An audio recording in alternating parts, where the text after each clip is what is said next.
اعوذ باللہ من الشیطان الرجیم بسم اللہ الرحمن الرحیم محمد رسول اللہ والذین معه اشداء علی الکفار رحماء بینہم تراہم رکعا سجدا یبتغون فضلا من اللہ ورضوانا سیماہم فی وجوہہم من اثر السجود ذالک مثلہم فی التوراۃ صدق اللہ العظیم رب اشرح لی صدری ویسر لی امری واحلل عقدۃ من لسانی یفقہوا قولی رب زدنی علما ربنا زدنا علما وحلما وفہما وَأَلْحِقْنَا بِالصَّالِحِينَ رَبَّنَا تَقَبَّلْ مِنَّا إِنَّكَ أَنْتَ السَّمِيعُ الْعَلِيمُ۔ معزز و محترم سامعین، آج درس قرآن کے سلسلے میں ہم صحابہ کبار رضوان اللہ تعالی علیہم کی شان کے بارے میں کچھ بیان کرنے کی کوشش کریں گے، اسی آیت کریمہ کی روشنی میں جو میں نے آپ کے سامنے پڑھی ہے۔ کیونکہ محرم الحرام کا یہ مہینہ ہے نا، بڑا مقدس مہینہ ہے۔ اس مہینے میں مختلف قسم کے ٹاپکس جو ہیں وہ زیر بحث آتے ہیں، جہاں امام حسین رضی اللہ تعالی عنہ کی تعریفیں ہوتی ہیں، جیسے کہ وہ تعریف کے مستحق بھی ہیں، ان کی قربانی جو ہے وہ لامثال قربانی ہے۔ وہاں ساتھ ساتھ کبھی ہم صحابہ کبار رضوان اللہ تعالی علیہم اجمعین کی شان میں کبھی گستاخی بھی کی جاتی ہے۔ کچھ لوگوں کی زبانی آپ سنیں گے، عموماً ایسا نہیں، الحمدللہ امت کے اکثر لوگ جو ہیں وہ بڑے ہوشیار ہیں، وہ جانتے ہیں صحابہ کبار کی عظمت، ان کی رفعت سے وہ واقف ہیں۔ لیکن آپ کو معلوم ہونا چاہیے، جو بھی ہمارے سامعین اس وقت ہیں اور آپ سب، کہ ہم تھوڑا اس بات پہ غور کریں کہ صحابہ جو ہیں ان کی شان کیا ہے۔ کئی آیات ہیں، صرف اس آیت، مکمل آیت نہیں پڑھی میں نے، یہ سورہ فتح کی آخری آیت ہے، 29 آیت نمبر 29، اس کی آخری آیت ہے، اور آدھی میں نے پڑھی، مکمل نہیں پڑھی۔ اللہ کا ارشاد ہوتا ہے محمد الرسول اللہ، محمد اللہ کے رسول ہیں، محمد اللہ کے رسول ہیں۔ والذین معہ اشداء علی الکفار، اور وہ لوگ جو ان کے ساتھ ہیں، ان کے ساتھی یعنی صحابہ کبار، اشداء علی الکفار، وہ اہل کفر پر سخت ہیں، وہ منکرین حق کے لیے سخت ہیں۔ رحماء بینہم، اور آپس میں وہ بہت رحیم ہیں، شفیق ہیں۔ تراہم، تم دیکھو گے انہیں، رکعا سجدا، رکوع کرتے ہوئے، سجدے کرتے ہوئے، یا پھر یبتغون فضلا من اللہ ورضوانا، یا پھر آپ دیکھیں گے انہیں اللہ کا فضل تلاش کرتے ہوئے اور اس کی رضوان، اس کی خوشنودی کی تلاش میں آپ انہیں سرگرم پائیں گے. سیماہم فی وجوہہم من اثر السجود، ان کی پہچان یہ ہے کہ ان کے پیشانیوں پہ آپ دیکھیں گے، ان کے چہروں پہ، وجوہہم ان کے چہروں پہ آپ دیکھیں گے سجدوں کی نشانات. جو ہم سجدے کرتے ہیں اس سے جو گٹا بنتا ہے یہاں ماتھے پہ، وہ مراد نہیں ہے، بلکہ ان کے چہرے، ان کا چہرہ جو ہے وہ بتاتا ہے ہمیں کہ ان میں شرافت ہے، وہ منکسر المزاج ہیں. تو چہرے سے پتہ چل جاتا ہے ان کی شرافت کا. اور یہ مثال دی گئی ہے ذالک مثلہم فی التوراۃ، ان کی یہ مثال تورات میں دی گئی ہے کہ ان کے چہرے کیسے ہوں گے، ان کو چہروں سے آپ پہچانیں گے. اور ایک دو باتیں اس میں ہیں وہ ذہن میں آپ نے رکھنی ہے ٹھیک طرح سے، کہ وہ آپس میں رحیم ہیں اور اہل کفر کے لیے سخت ہیں. اس سے مراد کیا ہے سخت ہیں؟ یہ نہیں کہ ان سے وہ غصہ کرتے ہیں، ان کے ساتھ بدتمیزی سے پیش آتے ہیں، ان کو وہ مارتے ہیں یا ان سے وہ نفرت کرتے، نہیں. اس کا مطلب یہ ہے کہ وہ انہیں پاتے ہیں کہ یہ بڑے سخت ہیں اپنے موقف پر، یہ ایمان کے اعتبار سے بڑے مضبوط ہیں، کوئی چیز انہیں ایمان سے ہٹا نہیں سکتی. یہ موم کی ناک نہیں ہے، نہ خوف انہیں صراط مستقیم سے ہٹا سکتا ہے، نہ کوئی لالچ. کوئی لالچ بھی ان کو نہیں ہٹا سکتا ایمان سے، دین حق سے اور قرآن کے راستے سے، کوئی چیز انہیں ہٹا نہیں سکتی. اس اعتبار سے یہ سخت ہے، یعنی اپنے عقیدے کے اعتبار سے، ایمان کے اعتبار سے، اپنے اخلاق کے اعتبار سے. کوئی انہیں بد اخلاق نہیں بنا سکتا. کتنی کوئی ان کے ساتھ بے ادبی کرے گے، یہاں سے کبھی بھی بے ادبی نہیں کریں گے، بد اخلاقی کا مظاہرہ نہیں کریں گے. آپ کو سمجھ آ رہی ہے؟ آپ کو نیند آ رہی ہے؟ آپ کو تو ذرا ہوشیار ہو نا. تو پھر جب بھی آپ دیکھیں گے انہیں، یہ مصروف ہوں گے، یعنی یا تو عبادت میں مصروف ہوں گے، یعنی سجدوں میں، رکوع میں، یا اللہ کا فضل تلاش کرنے میں آپ انہیں مصروف پائیں گے، یا پھر اللہ کی خوشنودی کے لیے ان کو آپ ہر وقت بے چین اور بے قرار پائیں گے. یہ چاہتے ہیں، ان کی تعریف کی گئی ہے کہ کیسے صحابہ ہیں، کیسے ساتھی ہیں. حضور علیہ الصلوۃ والسلام نے خود بھی فرمایا ان کے بارے میں، کیا فرمایا ہے؟ یاد ہے وہ حدیث؟ اصحابی کالنجوم، میرے صحابہ جو ہیں یہ کیا ہے؟ ستاروں کی مانند، سٹارز ہیں یہ، سٹارز. پیارے نبی علیہ الصلوۃ والسلام نے ایک موقع پہ فرمایا ان اللہ اختارنی واختار لی اصحابی، بے شک اللہ تعالیٰ نے مجھے چن لیا اور میرے صحابہ کو بھی چن لیا. یعنی سلیکشن کی ہے اللہ تعالیٰ نے. یعنی پوری جب انسانیت کو تخلیق کیا اللہ تبارک و تعالیٰ نے، ان میں سے 1,24,000 کم و بیش انبیاء کو چن لیا، اور ان میں خاص امام الانبیاء محمد عربی صلی اللہ علیہ وسلم کو چن لیا. اسی طرح سے آپ کے جو ساتھی ہیں صحابہ جو ہیں ان کو بھی اللہ تعالیٰ نے چن لیا ہے. یا حضور کا فرمان ہے وَاخْتَارَ لِي أَصْحَابِي، یاد رکھنا یہ چنے ہوئے بندے ہیں، سمجھے آپ.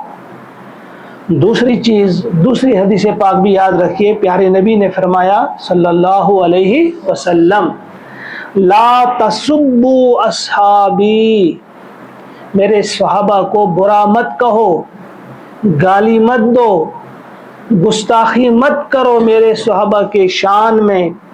فوالذی نفسی بیدہ، مجھے قسم ہے اس ذات کی جس کے قبضہ قدرت میں میری جان ہے،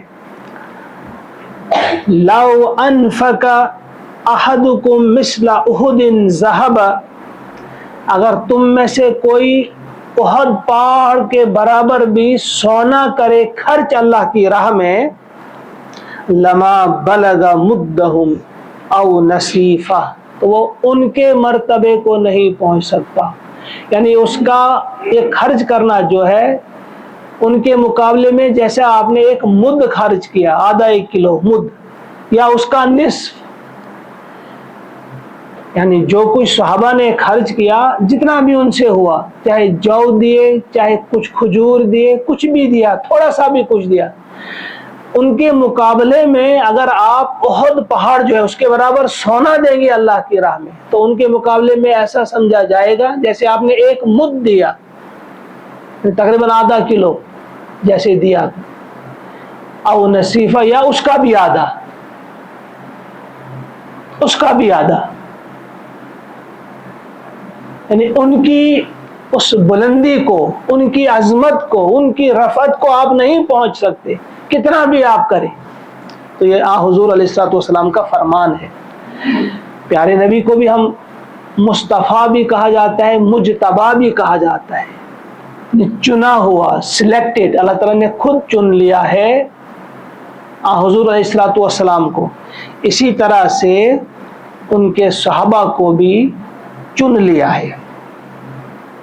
اب کیسے چن لیا ہے؟ کیا اس کے لیے کوئی امتحان کیا اللہ تعالیٰ نے؟ جب ہم سلیکشن کرتے ہیں نا آپ کی، اب جب آپ یہاں آتے ہو ہمارے اسکول میں، ہمارے مدرسے میں، ایک ٹیسٹ لیا جاتا ہے، پھر چنا جاتا ہے، سلیکٹ کیا جاتا ہے یا کسی بھی ادارے میں، اسی طرح سے امتحان لیا اللہ تعالیٰ نے صحابہ کا۔ پتہ ہے آپ کو سورہ حجرات کی ایک آیت ہے، وہ یاد رکھنا آپ، وہی والی، ان الذین یغضون، شاباش، اصواتہم عند رسول اللہ اولئک الذین امتحن اللہ قلوبہم، اولئک الذین، وہی لوگ ہیں، امتحنا یعنی امتحان لیا، آزمایا اللہ تعالیٰ نے، قلوبہم ان کے دلوں کو، ان کے دلوں کو جانچا، ان کے دلوں کا امتحان لیا، یعنی امتحان لیا صحابہ کا۔ اور کس لیے لیا؟ پیپر کیا تھا؟ اس چیز کو جانچا، کیا یہ دل اس قابل ہے کہ ان میں تقویٰ آ جائے؟ للتقویٰ، امتحن اللہ قلوبہم للتقویٰ، یعنی امتحان لیا اللہ تعالیٰ نے۔ تدبر قرآن میں آپ اس کی تفسیر پڑھنا، کس انداز سے انہوں نے لکھا ہے، شاندار الفاظ میں لکھا ہے کہ یہ امتحان لے کر اور جانچا کیا یہ اس قابل ہے۔ ہر ایک شخص کا دل ایک قسم کا نہیں ہوتا ہے، اللہ تعالیٰ نے جانچا، پوری کائنات پہ نظر دوڑائی اور اس کے بعد دیکھا کن لوگوں کو سلیکٹ کرنا ہے۔ ان کی سلیکشن جب کی، ان کا جو امتحان لیا اس میں یہ پاس ہوئے کہ فیل ہوئے؟ شاباش، آگے ہے نا، آگے والی آیت پوری کرو، لہم مغفرۃ و اجر عظیم، گویا سلیکٹ کر لیا کہ یہ کامیاب ہوئے، یہ ہیں اس قابل کہ ان کی مغفرت کی جائے اور ان کے لیے اجر عظیم ہے، صحابہ کے لیے اجر عظیم ہے۔ تو کس طرح سے اللہ تبارک و تعالیٰ نے دیکھا اور پھر سلیکٹ کیا؟ پوری روئے زمین کو دیکھا، اور دیکھیں پھر ایران سے، ایران کو کہا جاتا تھا فارس، وہاں سے حضرت سلمان فارسی کو چن لیا، کس طرح سے پہنچایا؟ نبی علیہ الصلوۃ والسلام کے قدموں میں پہنچایا سلمان فارسی کو۔ جب روم کی طرف دیکھا تو وہاں سے کس پر نظر پڑی؟ حضرت، زور سے پڑھو، جلال الدین رومی نہیں، وہ صحابی نہیں تھے، شاباش، کس پر نظر پڑی؟ ان کو صحابی پیارے نبی صلی اللہ علیہ وسلم کی ساتھ ملا دیا، ان کی جھولی میں ڈال دیا، حضرت صہیب رومی رضی اللہ تعالیٰ، سمجھے؟ حضرت صہیب رومی رضی اللہ تعالیٰ جب یمن پر نظر دوڑائی تو وہاں سے کس کو لائے؟ شاباش، حضرت ابو ہریرہ رضی اللہ تعالیٰ۔ یعنی اسی طرح سے کہاں سے سلیکشن کی، ان پہ نگاہ دوڑائی اللہ تبارک تعالیٰ نے، اور ان کو لایا، ایک ایک کر کے چن کر لایا، پیارے نبی صلی اللہ علیہ وسلم کی جھولی میں ڈال دیا۔ عظیم کام لینا تھا ان سے اللہ تبارک تعالیٰ نے، لہذا صحابہ کی شان بڑی بلند ہے، ان کی شان میں گستاخی کرنا یا ان کے بارے میں غلط قسم کی رائے رکھنا دل میں، یہ ایمان کے منافی ہے، یاد رکھنا چاہیے آپ کو۔ حضرت عبداللہ ابن مسعود رضی اللہ تعالیٰ عنہ فرماتے ہیں اختارہم اللہ لصحبت نبیہ، صحابہ کے بارے میں فرماتے ہیں عبداللہ ابن مسعود کیا فرماتے ہیں کہ اللہ تعالیٰ نے انہیں چن لیا تھا نبی اکرم صلی اللہ علیہ وسلم کی صحبت کے لیے. اختارہم اللہ، چن لیا تھا. یہ سلیکٹڈ لوگ تھے، یہ عام لوگ نہیں تھے. اب ایک سوال میں آپ سے کرنا چاہتا ہوں، ذرا ہوشیار رہو آپ.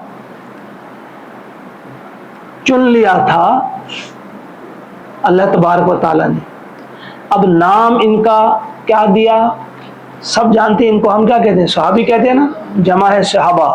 صحابی جمع کیا ہے؟ صحابہ. وہ عابد تھے کہ نہیں تھے؟ عابد تھے. آپ عابد نام کوئی نہیں کہتا ان کے لیے، کہتا کوئی؟ زاہد تھے، زاہد بھی تھے.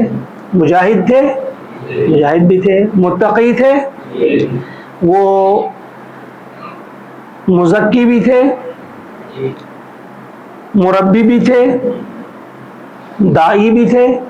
انہیں دعوت دی، انہیں نہیں دعوت دی اس لیے ان کو کہاں پہنچے داعی بھی. یہ بہت سارے نام ان کے لیے ہم کہہ سکتے ہیں، لیکن کہا گیا صحابی. اسی نام کو پسند کیا گیا ان کے لیے کہ یہ میرے صحابہ ہیں، یہ میرے صحابی ہیں. کیوں؟ اس کی وجہ ہے، آپ کو یہ بھی معلوم ہونا چاہیے کہ ان کو صحابی کہتے ہیں کیوں کہتے ہیں. آپ کو ہوشیار رہنا چاہیے، ہوشیار ہو. کوئی بھی سوال آپ سے کرے آپ کو آپ کے پاس اس کا جواب ہونا چاہیے. ان کو صحابی اس لیے کہتے ہیں کہ یہ جو اتنے عظیم انسان بنے، بلند مرتبے پر پہنچے، تو اس کی بنیادی وجہ ایک ہی ہے، وہ ہے ان کو صحبت ملی محمد الرسول اللہ صلی اللہ علیہ وسلم. یہ صحبت بڑی اہم چیز ہے. آپ کو ہم نے یہاں مدرسے میں لایا ہے، اپنے استادوں کی صحبت میں آپ کو رکھا ہے، اسی لیے رکھا ہے کہ ان کی صحبت کا آپ کا اثر پڑے گا. جتنا ان کے سمجھانے سے اثر نہیں پڑتا، اتنا ان کے رہنے سے، ان کو دیکھنے سے، ان کے اٹھنے بیٹھنے، طرز گفتگو، کھانے کا طریقہ، پینے کا طریقہ. یہ جو صحبت ہوتی ہے نا، صحبت یہ بڑی اہم چیز ہوتی ہے. کئی دروس میں نے اس پر دیے ہیں، آپ کو بھی میں نے پہلے بھی اس موضوع پہ بات کی ہے نا. تو یہ صحبت ہے، اس لیے ان کو صحابی کہا جاتا ہے. صحبت کا اثر ہے یہ. صحبت کا اثر کتنا ہے اور اس کا کتنا اثر پڑتا ہے. ابھی ہمارے اس عزیز نے کہا تھا، نام لیا تھا جلال الدین رومی کا. ان کا ایک شعر ہے، انہوں نے کہا ہے یک زمانہ صحبت با اولیاء بہتر از 100 سال طاعت بیریا. یک زمانہ یعنی ایک لحظہ، ایک لمحے کی صحبت اگر آپ کو کسی ولی کے ساتھ ملے، کسی ولی اللہ کے ساتھ، کسی ولی اللہ کی صحبت اگر آپ کو ملے نا، ایک لمحے کی صحبت بھی ملے گی، تو وہ بہتر ہے، بہتر 100 سال طاعت بیری. 100 سال تک اگر آپ عبادت کریں گے نا، اور عبادت بھی ہو بے ریا، یعنی ریا کے بغیر، یعنی نفلی عبادت آپ کریں بے ریا 100 سال تک، تو وہ اس سے بہتر ہے چند لمحوں کی جو صحبت آپ کو ملے کسی ولی اللہ کی. سمجھے کتنی بڑی بات کہی ہے اس نے. اس شعر کو سن کر ایک شخص نے حضرت مولانا اشرف علی تھانوی رحمۃ اللہ علیہ سے سوال کیا تھا کہ یہ شاعر لوگ کبھی کبھی عجیب باتیں کر جاتے ہیں جو حقیقت سے دور کی باتیں ہوتی ہیں. کہا کون سی بات؟ انہوں نے یہ کہا کہ مولانا رومی جیسے بلند پایا انسان، خدا دوست انسان، انہوں نے ایسی بات کی ہے کہ 100 سال تک ایک شخص نافل ادا کرتا رہتا ہے، نفلی عبادتیں کرتا ہے، تو اس کے مقابلے میں کسی ولی کے ساتھ کس کو یہ رہا چند لمحے، تو وہ اس سے افضل، بہتر. تو اس نے کہا میں اگر تھوڑی سی اس کی ترمیم کر دوں، میں اس کی جگہ یہ کہوں گا یک سالہ صحبت با اولیاء بہتر از 1,00,000 سال طاعت بیریا. کہ میں 100 سالہ نہیں کہوں گا، میں کیا کہوں گا؟ 1,00,000 سال سے. وہ حیران رہ گئے کیوں؟ آپ بھی سوال کریں گے نا کیوں، ایسا کیا ہے اس میں؟ تو آپ سمجھیے، دیکھو کس طرح آپ اس بات کی سمجھ آئے گی. اگر آپ 1,00,000 سال تک بھی اگر آپ کو عمر ملے گی، یا 1,000 سال سمجھو ملی نا آپ کو عمر، رات دن آپ عبادت کریں گے، کیا صحابی کے مرتبے کو آپ پہنچیں گے؟ نہیں پہنچیں گے۔ اگر آپ 1000 سال عبادت کریں گے، کیا کسی تابعی کے مرتبے کو پہنچ سکتے ہیں؟ تابعی کو وہ مرتبہ کیوں پہنچا؟ صحابی کی صحبت میں رہ کر۔ تابعی کو وہ مرتبہ، وہ بھی بلند مرتبہ ہے، کیوں پہنچا؟ وہ تابعی کی صحبت انہیں ملی۔ سمجھے نا، یہ صحبت کا کتنا اثر ہوتا ہے۔ چند لمحوں کی ہی صحبت ہو، حضور علیہ الصلوۃ والسلام کے ساتھ جو لوگ رہے، چاہے وہ سال بھر رہے، 10 سال رہے، 1 مہینہ رہے، 1 دن رہے، یا چند لمحے بھی رہے، چند لمحے بھی، ایک نظر بھی انہوں نے دی، وہ صحابی بن گئے، اور ان کے برابر ہم نہیں پہنچ سکتے، آپ نہیں پہنچ سکتے۔ ایک واقعہ میں نے ایک دن آپ کے سامنے بیان کیا تھا، یاد ہوگا آپ کو، اسیرم کا واقعہ۔ اسیرم یاد پڑا آپ کو؟ نہیں پڑا؟ اسیرم کون تھے؟ حبش قبیلہ جو مشہور تھا مدینہ کے، بنو عبد الاشہل کے ساتھ وہ تعلق رکھتا تھا۔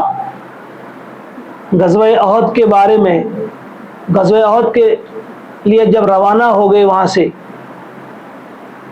پیارے نبی اور ان کے ساتھی، تو اپنے خاندان والوں نے اسے کہا تم بھی چلو، اسیرم سے کہا تم بھی چلو، لیکن اس نے عمر بن ثابت اس کا اصلی نام تھا، یہ یاد رکھنا، اصل نام اس کا عمر بن ثابت تھا، لیکن مشہور ہوا یہ اسیرم کے نام سے۔ کس نام سے؟ اسیرم۔ ان سے کہا تم بھی چلو، اس نے کہا نہیں، اس نے اسلام قبول نہیں کیا تھا، اس نے کہا نہیں میں نہیں آ سکتا، میں نہیں چلتا۔ جب چلے گئے، بعد میں اس نے سوچا کہ یار اگر میں نے اسلام قبول نہیں کرنا تھا،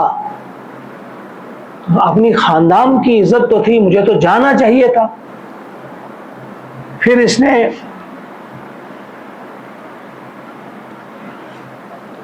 نے کیا کیا؟ وہ جب چلے گئے تھے، وہ اٹھے، اس کے بعد وہ چلے ان کے پیچھے۔ تو جب چلے، وہاں پہنچے، تو آپ نے اس غزوے میں شرکت کرنا چاہی، میں بھی لڑوں گا۔ تو پیارے نبی صلی اللہ علیہ وسلم نے فرمایا کہ نہیں، آپ نہیں لڑ سکتے ہمارے ساتھ، آپ کو پہلے کلمہ پڑھنا ہوگا، اسلام میں داخل ہونا ہوگا۔ انہوں نے کہا میں پڑھوں گا، میں قبول کرتا ہوں۔ انہوں نے اسلام قبول کیا، کلمہ پڑھا، اس کے بعد لڑا انہوں نے بہادری کے ساتھ، اور بہادری کے ساتھ لڑتے لڑتے وہ شہید ہو گئے۔ جب پتہ چلا حضور علیہ الصلوۃ والسلام کو کہ وہ شہید ہوئے، تو آپ نے فرمایا عمل قلیلا واجر کثیرا، کہ یہ وہ شخص ہے جس نے بہت قلیل عمل کیا، بہت کم عمل کیا، مگر اجر اس کو بہت بڑا ملا۔ اس نے ایک نماز بھی نہیں پڑھی تھی زندگی میں، نہیں نا پڑھی تھی، وہیں اسلام قبول کیا، وہیں پہ تلوار اٹھائی، جہاد میں شریک ہو گیا اور موت ہو گئی، شہادت نصیب ہوئی۔ ایک نماز نہیں پڑھی تھی، ایک روزہ نہیں رکھا تھا، زکوٰۃ نہیں دی تھی، کچھ نہیں کیا تھا، تو یہ صحابی بن گئے، بلند مرتبہ۔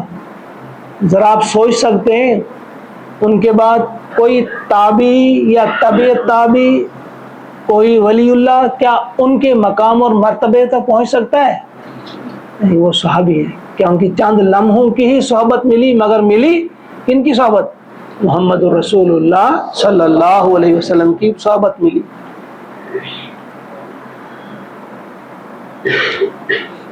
اس صحبت کے بارے میں چند اور باتیں کہوں گا۔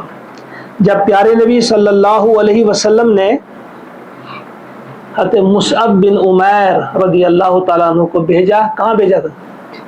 شاباش، مدینہ، شاباش، وہاں بھیجا۔ ابھی آپ نہیں گئے تھے، یہ آغاز ہی کی بات ہے، ابتدا انہوں نے کہا آپ جاؤ وہاں پہ مدینہ کے لوگوں کو آپ دعوت دو دین کی، ان کو سمجھاؤ دین۔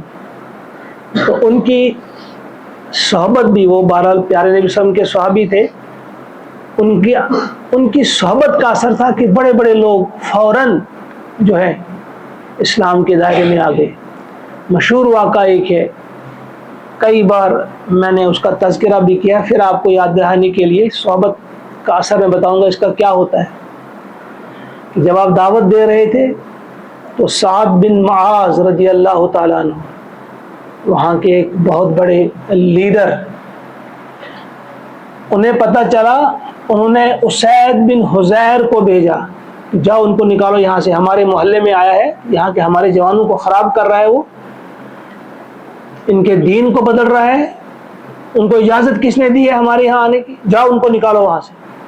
تو اسید بن حذیر گئے نیزہ لے کر، ان کے ہاتھ میں تھا، دیکھا کہ فلاں جگہ بیٹھے گئے، کبھی تم کیا یہاں کرتے ہو، تم چلے جاؤ یہاں سے، تم یہاں فساد پھیلانا چاہتے ہو، ہمارے جوانوں کو خراب کرتے ہو، ان کے دین کو تم بدل دیتے ہو.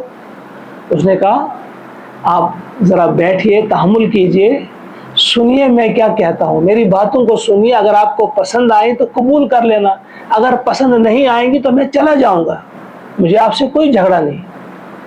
اس نے کہا آپ نے بڑی انصاف کی بات کی. انہیں نیزے کو گاڑ دیا اور خود بیٹھ گئے سنا. تو مصعب بن عمیر کی صحبت میں جب وہ بیٹھے، انتہائی، آپ سب جانتے ہیں کہ ان کی، سنا بھی ہوگا آپ نے، کبھی اور سنائیں گے آپ کو کہ ان کی سیرت کیا ہے، مصعب بن عمیر کس پائے کے صحابی تھے، کیا تھے وہ، کہاں سے کہاں پہنچے، کس شان سے رہتے تھے اور کس طرح سے فقیرانہ زندگی بسر کی اللہ کے لیے. تو اس اخلاص کے ساتھ، محبت کے ساتھ دین کی باتیں ان کو سمجھائیں، قرآن کی کچھ آیات ان کے سامنے پڑھی، ان کی دل کی دنیا ہی بدل گئی ایک ہی نظر سے. تو ڈاکٹر اقبال نے کہا یہ بڑی پیاری بات کہی ہے، نگاہ مرد مومن سے بدل جاتی ہیں تقدیریں. مرد مومن کی جو نگاہ ہوتی ہے اس کی نظر سے ہی تقدیر بدل جاتی ہے. ایک ہی نظر سے بدل گئی. اس نے کہا مجھے کیا کرنا ہے اسلام قبول کرنے کے لیے، کہا غسل کر کے آنا ہوگا. غسل کیا، اسلام قبول کیا، کلمہ پڑھا، اب واپس جا رہا ہے. وہاں مجلس تھی، وہ اب سردار تھے، وہ جو سعد بن معاذ تھے، وہاں اور لوگ بھی بیٹھے تھے.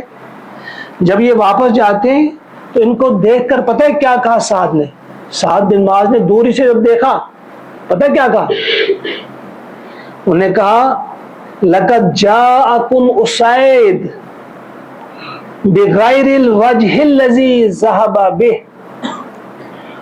کہ اسید جو چہرہ لے کر گئے تھے وہ چہرہ لے کر یہ واپس نہیں آ رہے ہیں، کہ یہ بدل چکے ہیں، چہرے سے ہی پہچان لیا. ابھی ہم پڑھ رہے تھے نا، سیماہم فی وجوہہم من اثر السجود، یہ جو اللہ کا فرما بردار انسان بنتا ہے، اللہ تعالیٰ سے محبت کرنے والا ہوتا ہے، اس کو چہرے سے ہی انسان پہچان جاتا ہے، اس کے چہرے میں ہی ایسا نور آ جاتا ہے، ایسی صورت ان کی ہو جاتی ہے کہ انسان پہچان جاتا ہے یہ خدا دوست ہے، خدا ترس ہے، خدا ترسی کے آثار دکھائی دیتے ہیں. تو ان کے چہرے سے ہی پہچان گئے کہ بدل گئے. پھر انہیں بتا دیا ان سے کہ دیکھو جھگڑا کرنے کی کیا بات ہے، آپ چلو ذرا، بڑے طریقے سے سمجھا اسے، چلو آپ سنو وہ کیا کہتے ہیں، اگر پسند نہیں آئیں گے تو ان کو نکالیں گے ہم، چلو آپ بھی، ہم نکالیں گے. کسی طرح سے موٹیویٹ کیا اپنے اس سردار کو، سعد کو لے گئے. وہی بات اس نے بھی کہی کہ ہٹو یہاں سے، نکل جاؤ. تو یہی بات ان سے بھی کہی مصعب بن عمیر نے کہ آپ سردار ہیں، ذرا بیٹھ جائے، آپ میری بات سنیں، پسند آ جائے تو قبول کر لینا، پسند نہ آئے تو ہم چلے جائیں گے، یہاں سے نکل جائیں گے، ہم کوئی جھگڑا آپ سے نہیں کریں گے. یہی بات اس نے کہی کہ ہاں آپ نے انصاف کی بات کہی. اس نے بھی نیزہ گاڑ دیا، بیٹھ گیا. بس چند لمحوں کی صحبت ہی ملی تھی ان کو بھی مصعب بن عمیر کی، اور چند باتیں آپ سے سنی، وہ اخلاص کے ساتھ باتیں، دل سے جو باتیں کہی گئی تھی، دین کی بات، اللہ کی بات. اللہ کی بات میں اپنا ہی اثر ہے. قرآن پاک کی چند آیات سنی تو فوراً وہیں پہ وہ بھی اسلام قبول کر لیا، اور وہاں فوراً ایک فضا ہی بدل گئی. جب سردار آ جاتا ہے پھر وہ واپس آ گیا تو اپنی قوم سے کہا، اپنے قبیلے سے کہا، تو وہاں کون باہر جاتا، اپنے سردار سے باہر نہیں ہٹتے، وہ سب آ گئے. انہوں نے کہا جہاں آپ وہاں ہم بھی. تو یہ کیا ہے، یہ صحبت کا اثر میں عرض کر رہا تھا کہ یہ صحبت ہے. تو ہم کبھی کبھی غلطی کھا جاتے ہیں، ہم نہیں سمجھتے، ایسے ایسے الفاظ نکال دیتے ہیں ہم اب جنہوں نے پیارے نبی صلی اللہ علیہ وسلم کی صحبت پائی ہو، ان کی عظمت کا کیا کہنا، ان کی رفعت کا کیا کہنا، ان کی جو بلندی ہے جو ان کو اللہ تعالیٰ نے عطا کی ہے، اس کا ہم کوئی مقابلہ نہیں کر سکتے۔ آپ سب جانتے ہیں ایک جھگڑا کبھی کبھی ہو جاتا ہے، لوگ آپس میں بہت زیادہ بولتے ہیں، سوشل میڈیا پہ بولتے ہیں، امیر معاویہ رضی اللہ تعالیٰ عنہ کے بارے میں کچھ گستاخیاں بھی کی جاتی ہیں۔ کچھ بھی ہو، آپ کسی سے بھی اختلاف رکھ سکتے ہیں، لیکن کسی کی نیت پر شک کرنا یہ ہمیں کس نے اختیار دیا ہے؟ حضرت امیر معاویہ رضی اللہ تعالی عنہ کے بارے میں سوال کیا گیا حضرت عبداللہ ابن مبارک سے۔ حضرت عبداللہ ابن مبارک رحمۃ اللہ تعالی ان کے بارے میں سنا ہے آپ نے؟ وہ 118 ہجری میں وہ پیدا ہوئے تھے اور 181 ہجری میں ان کی وفات ہوئی تھی۔ آپ بہت بڑے محدث، بہت بڑے فقیہ، وہ بہت بڑے پائے کے عالم گزرے۔ کبھی ان کے بارے میں بھی سنائیں گے انشاءاللہ آپ کو۔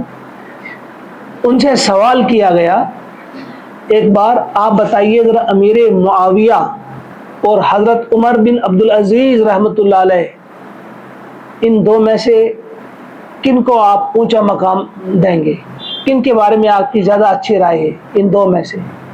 تو وہ دنگ رہ گئے۔ انہوں نے کہا کہ سنو، یہ کیسا سوال تم نے کیا؟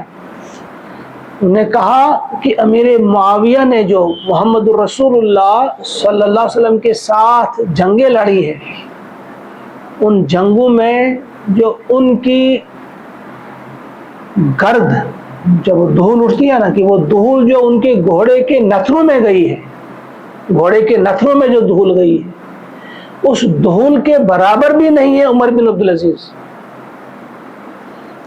کہنے کا مطلب یہ نہیں تھا، تو عمر بن عبدالعزیز بہت عظیم انسان ہے، ان کو 5واں خلیفہ راشد بھی کہا جاتا ہے۔ انہوں نے عظیم انقلاب برپا کیا، انہوں نے اسی ڈگر پہ حکومت چلائی جس انداز سے عمر فاروق نے چلائی تھی۔ بڑے عظیم قسم کے انسان تھے وہ، لیکن مقام ان کا ایک صحابی تک نہیں پہنچ، صحابی نہیں نہ تھے وہ، لہذا صحابی کے مقام تک وہ نہیں پہنچ سکتے تھے۔ یہ جواب دیا حضرت عبداللہ ابن مبارک نے، یہ آپ ذہن میں رہے کہ ان کا مقام اور مرتبہ، یا کسی بھی تابعی کا مقام و مرتبہ، کسی بھی تابعی کا مقام و مرتبہ، کسی ولی اللہ کا مقام و مرتبہ، کسی کو بھی آپ لیں، کتنے عظیم ہوں وہ، لیکن وہ صحابی تک نہیں پہنچ سکتے۔ صحابی کوئی کتنا عظیم ہو، وہ نبی تک نہیں پہنچ سکتا۔ آج اس قسم کی ہم سے غلطیاں ہو جاتی ہیں، کسی ولی کی محبت میں ہم کبھی کبھی ایسی باتیں کر جاتے ہیں کہ اس ولی کو ہم نبی سے بھی اوپر چڑھا دیتے ہیں، یا نبی کی محبت میں کبھی کبھی نبی کو ہم اللہ سے بھی بڑا بنا دیتے ہیں، نعوذ باللہ۔ لہذا یہ ہمیں یہ سمجھ آ جانی چاہیے کہ یہ مقام اور مرتبہ کیا ہے، اللہ تعالیٰ نے کس کو کون سا مرتبہ عطا کیا ہے، ہم اس میں بالکل بھی کسی قسم کی تبدیلی کرنے کا ہمیں کوئی اختیار نہیں ہے، کوئی اختیار نہیں ہے۔ آپ سمجھے؟ آپ حضرت امیر معاویہ رضی اللہ تعالی عنہ عظیم انسان، ہمیں کیا اختیار ہے؟ ہم کون ہوتے ہیں؟ اللہ تعالیٰ نے ہمیں جج نہیں بنایا ہے کہ ہم دیکھیں وہ بڑے ہیں کہ فلاں بڑا ہے۔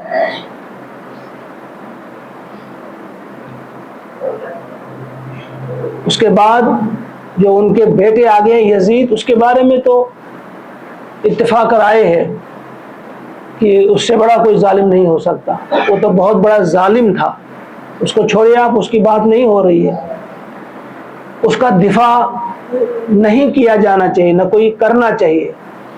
ظالم کا دفاع کرنا جو ہے وہ بھی ظلم ہے، وہ بھی ظلم ہے کہ ہم کسی ظالم کو ظالم نہ کہیں۔ آج بدقسمتی سے کچھ لوگ ان کا بھی دفاع کرتے ہیں، نہیں ان سے یہ غلطی نہیں ہوئی تھی، اب وہ مختلف قسم کی چیزیں بتائی جاتی ہیں۔ ان کا بیٹا تھا، ان کا نام معاویہ تھا، ان کو ہم حضرت معاویہ کہیں گے رحمت اللہ تعالی علیہ، یعنی ان کے دادا پہ ان کا نام تھا۔ یزید نے جو ظلم کیا تھا بہرحال اللہ تعالیٰ نے اسے ہٹا دیا، دفع کیا اس دنیا سے. تو جب تخت پر بیٹھا معاویہ اس کا بیٹا، کچھ دیر کے لیے اس نے کہا کہ دیکھو میں چاہتا تھا، میں دیکھ رہا تھا کوئی ایک فرد مجھے ایسا ملے جس کو میں خلافت عطا کروں، مجھے کوئی نہیں ملا. پھر کہا کہ اب میں چاہتا تھا چلو 6 آدمیوں کو میں منتخب کرتا کہ وہ مشورہ کرتے، مجھے وہ 6 آدمی بھی ایسے نہیں ملے جن پر میں بھروسہ کر سکوں، لہذا میں جا رہا ہوں اس خلافت کو چھوڑ کر.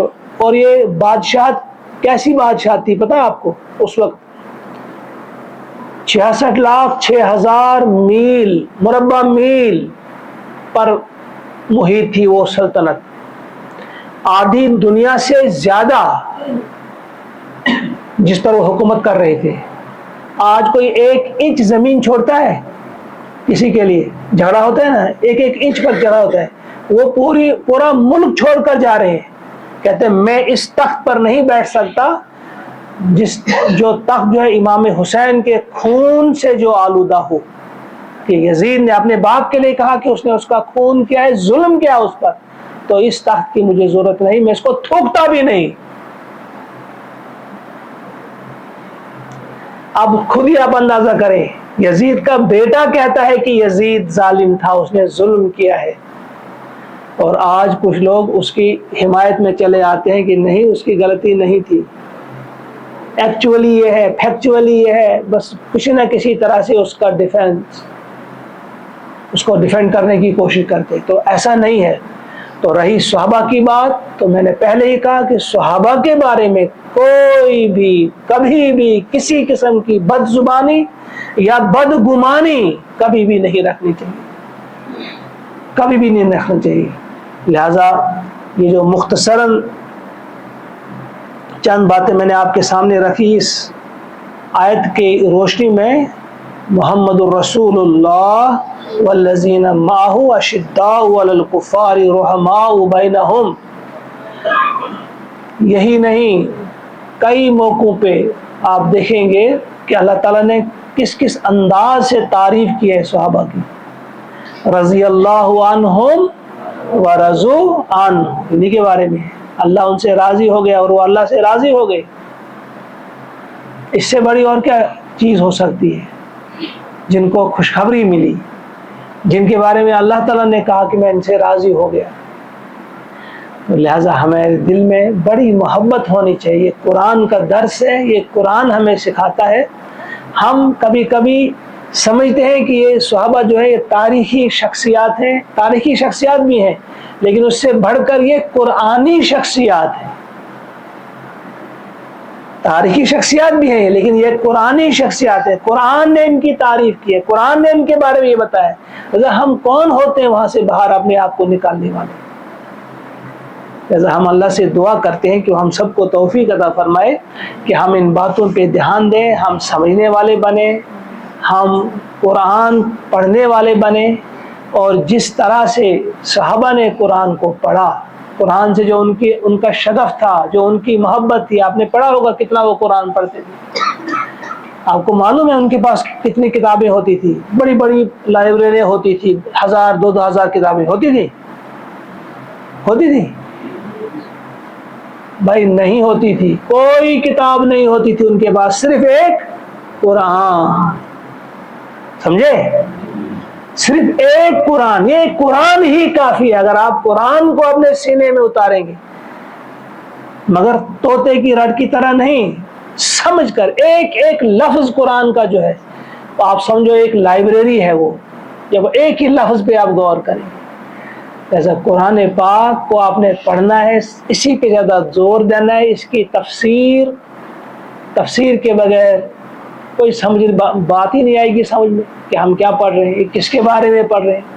یہ آیت ہے تو کس کے بارے میں کب نازل ہوئی.